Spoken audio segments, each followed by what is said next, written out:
Hello दोस्तों, आप सभी कैसे हो? आशा करती हूँ बहुत बढ़िया होंगे। एक नई सुबह, एक नए दिन के साथ आज मैं गार्डन में फिर से कुछ फूलों से मुलाकात करने के लिए। देखिए कितने प्यारे फूल खिले हैं। और गार्डन में मैंने क्योंकि मुझे बहुत सारे सीड्स लगाने थे, बीजे लगाने थे। समझ में नहीं आ रहा था क्या करूं। हर दिन आजकल में जा रहा था, तो मैंने देखो जो बीजे पका के रखे हुए थे पेड़ों से, मतलब भटे के, वो बीज ले लिए हैं। और मैंने बोला कि चलो आज आज कोई भी किसी भी तरह लगा ही देते हैं। रोप को बनने में भी 2-3 महीने लग जाएंगे, 2 महीने समथिंग तो लगेंगे ही पेड़ को प्लांट छोटे छोटे रोप बनने में। ये कुछ बीजे मैंने बहुत पहले ऑनलाइन मंगवाई थी, वो भी मुझे मिल गए, तो मैं वो भी लगा देती हूँ। उगेंगे कि नहीं ये इसकी जानकारी तो बिल्कुल भी नहीं है, पर मैंने सोचा कि लगा ही देती हूँ, लगे हाथ, नहीं तो बीज भी रखे रखे ख़राब हो जाएंगे। तो मैंने ये सारे बीजों को इकट्ठा किया, और कुछ बीज और मेरे पास में अपने पास से ही जुगाड़ करके रखे हुए थे गार्डन में उगाए वाले, वो भी ले लिए हैं। और सबको मैं अपने एक साइड में रख दे रही हूँ। और मैं आपको बता भी रही हूँ कि मैंने ये सारे ऑनलाइन मंगवाए हुए हैं। ये भी मैंने भिंडी ऑनलाइन मंगवाए थे, ये पर्पल कलर की भिंडी है, तो ये अच्छे आए थे, तो उसकी बीजें भी मैंने पका के तैयार कर लिए थे। मैं वो भी लगाऊंगी हर जगह पे, क्योंकि जगह मेरे पास उतनी है नहीं, सारे प्लांट पहले से लगे हुए हैं। उन्हीं में कहीं ना कहीं जगह बनाकर मुझे लगाना पड़ेगा। मैं सोच रही थी कैसे कहाँ क्या लगाऊं, कुछ समझ में ही नहीं आ रहा था, क्योंकि हर ग्रो बैग में अपने आप से ही कुछ बीजे गिर गए हैं और उग गए हैं, तो जगह भी नहीं समझ में आ रहा था कि क्या लगाए। और भटे के पेड़ मैंने जो लगाई थी पिछले साल, वो भी अभी तक लगे हुए हैं, और वो भी इसमें फल आ रहे हैं। उतने नहीं आ रहे हैं लेकिन आ रहे हैं, तो उनको भी उचका के फेंकने का मन नहीं कर रहा है। मैंने सोचा कि चलो पहले मैं एक बीज लगाकर रोप तैयार कर लेती हूँ, जब तक कि इसमें फल आते रहेंगे। फिर उन्हीं के बाजू में जो रोप तैयार होंगे उनको लगा दूंगी। जब ये पुराने पेड़ हो जाएंगे तो उनको हटा दूंगी, पहले रोपा तैयार कर लेती हूँ। सारे प्लांटों को मैं इसी तरीके से लगा रही हूँ। देख लेते हैं कि कैसा क्या होता है, क्योंकि ये सारे मेरे घर के ये थे ना, वेस्ट जो निकलते हैं वो रखे रखे वो खाद बन गए हैं, तो उन्हीं को खोद ले रही हूँ मैं, उसी में लगा दूंगी अच्छे से। उसमें कुछ ऐसा है नहीं, अभी तक अच्छे से मिट्टी नहीं बना है, लेकिन कोशिश वही है कि अब मिट्टी लाने के लिए भी कहाँ जाऊँ, क्योंकि मिट्टी भी अच्छी नहीं है मेरे आसपास में। तो मैंने उन्हीं में ही सारे बीज डाल दिए। मैंने इनको नहीं खोदा, क्योंकि कुछ पेड़ अपने आप ही उग गए थे, जैसे टमाटर है, राई है, उसकी भी पेड़ उग गए थे। गेंदे के फूल जो होते हैं ना, वो भी उग गए थे, क्योंकि मैंने सारे ही कचरे ही डाल देती थी, तो कचरे में कुछ बीजे भी आ जाते थे, तो सब उसी में उग गए। तो मैंने कहा चलो अब ऐसे ही डाल देती हूँ, ऊपर ऊपर से थोड़ा थोड़ा मिट्टी डाल दूंगी। अब देखो उगेंगे कि नहीं पक्का नहीं पता मुझे, लेकिन अब मैं आपको बताती रहूँगी कि इसमें कैसा क्या हुआ है। इसमें कुछ में गोभी, किसी में पत्ता गोभी लगा दिया है मैंने। और ये मेरे बाजू में मेरे जेठानी का बेटा और बेटी ये प्याज लेकर आए हुए हैं। दूसरी की तरफ की सीढ़ी से चढ़ के आए ये लोग, क्योंकि इधर का काफ़ी दूर पड़ता है उनको आने में। और उधर से मैंने लकड़ी से बंद कर दिया, क्योंकि गर्मी का टाइम है और मेरे सारे पेड़ प्लांटों में पानी डाल के रखती हूँ ना। तो मेरे यहाँ मंगू है, मंगू में ना मेरा डॉग ऐसे बाहर ही रहता है हमेशा वो, तो वो ऊपर चढ़ जाता है, पर खोद के ठंडे की वजह से ना खोद लेता है मट्टी, उसमें बैठ जाता है। तो मैंने लकड़ी से ऐसे ही पूरा पक्का बंद कर दिया है आने जाने का रास्ता। तो ये दूसरे की इसमें से चढ़ के इधर से आए थे बाजू से। और उनने सोचा कि चलो उनके यहाँ प्याज ख़राब हो रहे थे, उन्हें डालने के लिए फिर आए थे। फिर अब मुझे मिट्टी भी लाना था, तो मिट्टी बिल्कुल नहीं था, तो ख़राब से थोड़ा सा मिट्टी सामने पड़ा हुआ मैं ले आती हूँ। इतना पसीना और इतनी गर्मी लग रही थी, वो बिल्कुल मेरा मन नहीं कर रहा था, लेकिन मेरी मजबूरी है। देखिए वो गेट किस टाइप से खुला हुआ है, तो उसको मैंने परमानेंट पक्का बंद कर दिया था। तो फिर वहाँ से लेके आऊँगी, फिर अच्छे से बंद कर दूँगी, वरना फिर से मंगू ऊपर आएगा, पूरा पेड़ों को तहस नहस करके चला जाएगा। ये सब चीड़ों में बैठ जाता है, बिल्कुल खोद देता है। तो मैं अपनी बेटी को समझा रही थी कि जो मेरे पास में ये कमल के पेड़ हैं, जो मैंने इसमें पॉट इसमें लगा के रखे हुए हैं गमले में प्लास्टिक के, तो उसमें पानी डालने का तरीका है कि मग्गा रख दो फिर पानी डालो, क्योंकि एकदम से पानी डालने से क्या होता है, मिट्टी एकदम खुल जाती है ना। मिट्टी भी कम है और गमले भी मेरे जो है बहुत छोटे छोटे थे, तो कैसे पानी डालना है उसको बताते हुए मैं पानी ये डाल रही थी। और अभी दिन के बज रहे थे 11-12 ही समथिंग बज रहे थे, लेकिन हम थक गए थे बहुत ज़्यादा। फिर मेरी बेटी और मैं ऊपर से नीचे आई, तो देखो पर्दा भी खुल गया था और तार से बंधा हुआ है, तो उसको सुधारा। फिर हमने नहाए धोए, कपड़े धोए, ऐसा थोड़ा सा आराम किया। फिर वही शाम के 4-5 बज गए थे। फिर वो शाम की चाय, ससुर जी के लिए काली चाय बन रही थी, मेरे लिए दूध की चाय बन रही थी, मैं और मेरी बेटी के लिए, और वो तैयारी ही हो रही है। ये हर दिन का रूटीन है, कभी काम बहुत ज़्यादा पड़ जाता है, कभी काम कम होता है, क्योंकि मुझे प्लांट वगैरह देखने थे और सीड्स लगाना ज़रूरी था, क्योंकि फिर टाइम चला जा रहा था, समझ में ही नहीं आ रहा कैसा करें।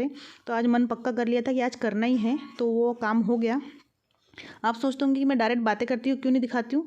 कभी भी कोई भी साउंड हो जाता है और बहुत चिड़िया चिल्लाती हैं, तो आवाज़ उतनी स्पष्ट नहीं हो पाती, और हम लोग चुपचाप काम करते हैं, बात करते ही नहीं है। तो मुझे लगा कि मुझे बाद में ही बोलना चाहिए, क्योंकि उस वक्त हम बोलने के इसमें रहते नहीं, हमारा उद्देश्य होता है काम ही करना है। और क्या होता है, कई लोगों को मैंने देखा है बहुत अच्छी तरीके से बातें कर लेते हैं, और बहुत सारे लोग होते हैं, हमारा परिवार भी छोटा है और हम आखिरी में एकदम ऐसे रहते हैं। तो ऐसा कोई है भी नहीं कि आते जाते कोई मिल जाए, बातचीत कर ले, बोल ले, तो हम अपने आप में ही रहते हैं। तो ये तो थैंक यू बोलना चाहिए यूट्यूब का, का कि इनके ज़रिए मैं आप लोगों से बात भी कर पाती हूँ, मिल भी पाती हूँ, थोड़ा व्यस्त भी रहती हूँ और बहुत ही बढ़िया लगता है। और मैं जितना थैंक यू कहूँगी यूट्यूब से उतना ही कम है कि उन्होंने ऐसा एक मौका दिया है अपने हुनर को बताने का भी, क्योंकि इसमें भी मैं अपने बारे में जर्नी बता रही हूँ। और मैं एक ब्लॉग चैनल है मेरा लाइफ ऑफ नमिता, जिसमें रेसिपी बताती हूँ। अपने पास में सबका अपना अपना हुनर होता है, सब बताने का एक जरिया होता है, उसमें हम कामयाब हो ना हो लेकिन इसी तरीके से कोशिश करते रहना ही अपने आप में बहुत बड़ी बात है। जितना थैंक्स कहेंगे कम है। पहले मैं 10 लोगों को नहीं जानती थी, आज मेरे साथ में अगर 100 लोग भी जुड़े हैं तो बहुत बड़ी बात है कि कोई ना कोई मुझे कोई देख रहा है। 100 लोग तो देख रहे हैं, बहुत बड़ी बात है। तो थैंक यू सो मच जो लोग मुझसे जुड़े हैं। और यूट्यूब का भी थैंक यू जिन्होंने इतना अच्छा एक प्लेटफॉर्म लाया है जिसके ज़रिए हम लोगों के से जुड़ सकते हैं। तो बस शाम की ये चाय बन रही है। मैं कड़क चाय पीना बहुत पसंद करती हूँ, तो मेरी चाय बहुत ही कड़वी होती है। मेरे हस्बैंड को भी पसंद नहीं आता, तो वो बहुत कड़वी पीती है बोले। अब क्या करें, मुझे पसंद है। और मेरे ससुर जी, क्योंकि आजकल उनको गैस की शिकायत होती है, तो पहले वो दूध की चाय पीते थे, पर कुछ दिनों से बिल्कुल ब्लैक चाय पी रहे हैं और बिल्कुल डाइट कॉन्शियस है। मैंने आपको बताया तो रात को खाना नहीं खाते हैं, अभी शाम को सिर्फ एक काली ही चाय पियेंगे, इसके बाद कुछ नहीं खाएंगे।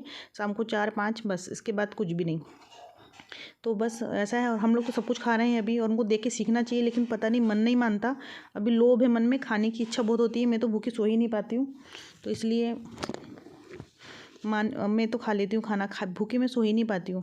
मैं हमेशा तारीफ़ करती हूँ इस बात की कि हाँ मेरे ससुर जी इतने अच्छे हैं कि मतलब हम खाना एक टाइम नहीं खाते और मन पक्का कुछ भी स्पेशल बन जाता है तो मैं देती हूँ, तो नहीं खाते हैं शाम के टाइम पे। मेरी बेटी को बोल रही हूँ कि कानों में लगा लिए ईयरबड, बिल्कुल ऑफिशियल मैडम जैसे, कभी निकालना मत करो, मैं डांट रही थी उसको। फिर ये देखिए मैं गाजर लेके आई थी, मार्केट गई थी उस दिन, तो मार्केट से जब गाजर लेके आई तो मैं आपको ये बता रही थी कि मैं गाजर के जो पीछे का जो हिस्सा होता है जो उगता है जिससे पत्तियाँ निकलती है, इस हिस्से को मैं ऊपर के हिस्सा इसको मैं रख लूँगी, जो थोड़ा सा बड़ा हिस्सा करके काट के रख लूँगी और इसको उगाऊँगी। इससे मुझे सीड्स मिल जाएगा। उसको मैंने मिक्सर में पीस लिया और उसमें हल्का सा अच्छे से फ्राई करके, हल्का शक्कर डाल के फ्राई करके उसको मैं फ्रीज़र में रख लूँगी और कभी भी मैं गाजर का हलवा बना के खा सकती हूँ।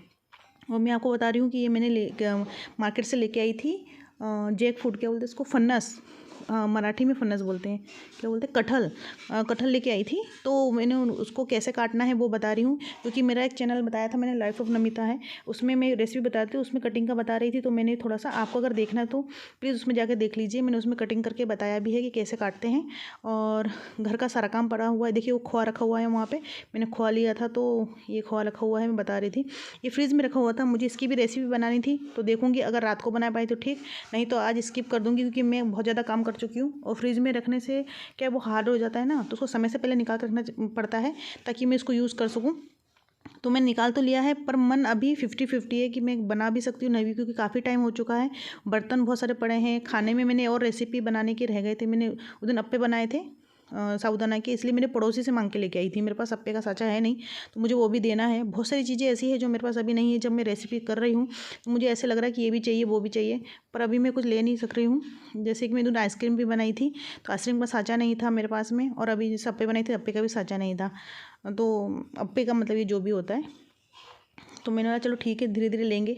तो बर्तन बहुत सारे पड़े हैं, धुले हुए बर्तन हैं, इनको जमाना भी है, कुछ धोने की भी है, तो हर बार काम करते ही रहो। देखो मैंने कर दिया है, पूरे बर्तन जमा दिए हैं।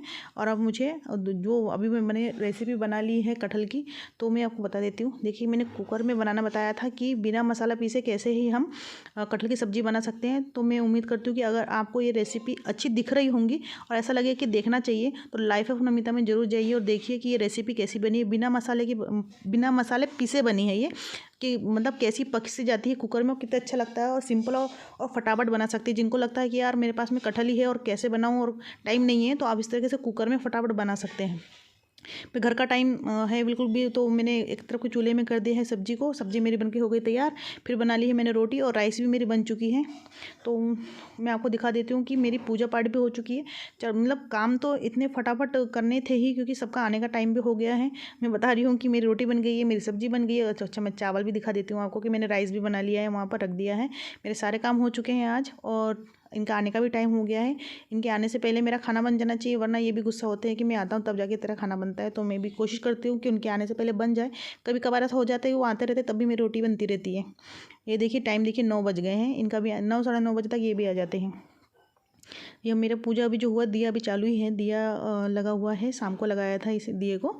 और अभी मस्त अभी हमारा अभी खाना बन रहा है और अभी रोटी बनी, जब तक इनका आना होगा जब तक मेरे खाना भी बन चुके होंगे। तो मेरा खाना भी बन गया है, देखिए रोटी निकल गई है। हर दिन की जर्नी बहुत व्यस्त होती है और पता ही नहीं चलता समय का कैसे कैसे निकल जाता है। और अपने घर के हर चीज़ों में मैं बिज़ी जब से ज़्यादा हो गई हूँ, जब से मैं वीडियो बना रही हूँ। और मुझे ये अच्छा लग रहा है कि मैं कहीं ना कहीं बिज़ी हूँ, वरना खाना पीना और वही घर के काम करा तो करा, नहीं किया तो नहीं किया, क्या ही जा रहा। लेकिन जब जब से मैं वीडियो ये करने लग गई हूँ, यूट्यूब से जुड़ी हूँ, तो मैं अपने आप को बहुत बिज़ी और अपने आप को थोड़ा एनर्जेटिक भी महसूस करती कि नहीं मुझे ये करना है और उठना है, सुनना है। और सारी चीज़ें मतलब जो भी है सब चीज़ से मैं बहुत अपने आप को बार बार थैंक यू बोल रही हूँ। आप लोगों को भी मुझे हमेशा लगता है कि मुझे एक वीडियो तैयार करना है, आप तक पहुँचाना है, आप लोगों से जुड़े रहना है। बहुत एनर्जेटिक महसूस करती हूँ मैं। Thank you so much YouTube. देखिए मैं मेरी रोटी बन गई। पानी गर्म जो रखा हुआ है ना, वो पानी गर्म मेरे ससुर जी के लिए है, जो मॉर्निंग में उठ के वो पियेंगे। तो मैं हम थर्मस में रख देते हैं और वो पानी को मॉर्निंग में गर्म पानी ही पीते हैं। फिर घूमने के लिए जाते हैं, वो 4 बजे 5 बजे तक उठ जाते हैं। तो सुबह पानी कौन गर्म देगा, तो वो खुद ही अपना पानी लेकर मतलब हम सामने रख देते हैं टेबल के पास में, फिर पीकर चले जाते हैं घूमने के लिए।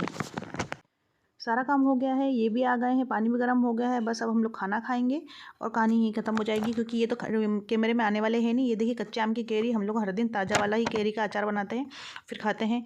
तो मैं आप लोगों से कहना चाह रही थी, खुशी जल्दी में थी रुकी नहीं, गम फुर्सत में थे ठहर गए, लोगों के नज़रों में फ़र्क अब भी नहीं है, पहले मुड़कर देखते थे अब देखकर मुड़ गए। तो प्लीज़ मेरे चैनल को लाइक एंड सब्सक्राइब कीजिए। Thank you so much watching for नमिताज़।